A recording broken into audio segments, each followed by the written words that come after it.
જ્ઞાનથી ભરપૂર થઈને દેવનો મહિમા થાવ. લૂક 2:40. તે માટે પ્રભુ પોતે તમને ચિહ્ન આપશે. જુઓ, કુમારી ગર્ભવતી થઈને પુત્રને જન્મ આપશે અને તે તેનું નામ ઇમાનુએલ પાડશે. તે ભૂંડું નકારવાને તથા ભલું પસંદ કરવાને સમજણ થશે. ત્યારે તે દહીં તથા મધ ખાશે. યશાયા 7:14-15. પૂર્ણ સમય પૂરો થયો ત્યારે દેવને સ્ત્રીથી જન્મેલો અને નિયમના આધીન જન્મેલો તેવો પોતાનો પુત્ર મોકલ્યો. ગલાતી 4:4. ઉઠ, પ્રકાશિત થા, કેમ કે તારો પ્રકાશ આવ્યો છે અને યહોવાનો મહિમા તારા પર ઉગ્યો છે. યશાયા 61.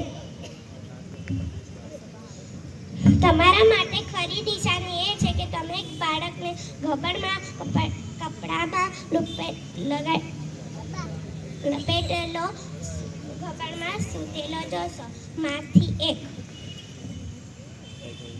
જો કુંવારી ગર્ભવતી થશે અને તેને દીકરો થશે અને તે એનું નામ ઇમાનુએલ પાડશે, અને તેનો અર્થ છે કે દેવ આપણી સાથે. માથી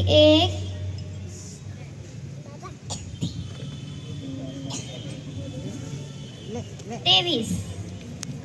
કેમ કે મારી આંખો તાળન દીધું છે જેને સરળ લોકોની સમક્ષમાં કરે છે. લૂક 2:30. જો ગર્ભ રહેશે ને દીકરો થશે ને તું તેનું નામ ઈસુ પાડશે. લૂક 1:31.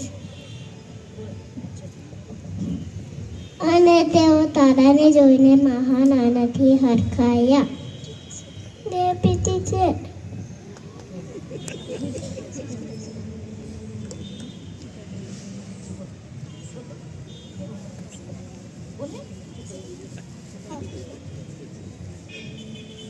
પરમ પોતાના દેવના મહિમા થાવ. લૂક 2:14. ને દૂતે તેણે ઉત્તર આપ્યું કે પવિત્ર આત્મા તારા પર આચ્છાદન કરશે, માટે જે તારાથી જન્મશે તે પવિત્ર દેવનો દીકરો કહેવાશે.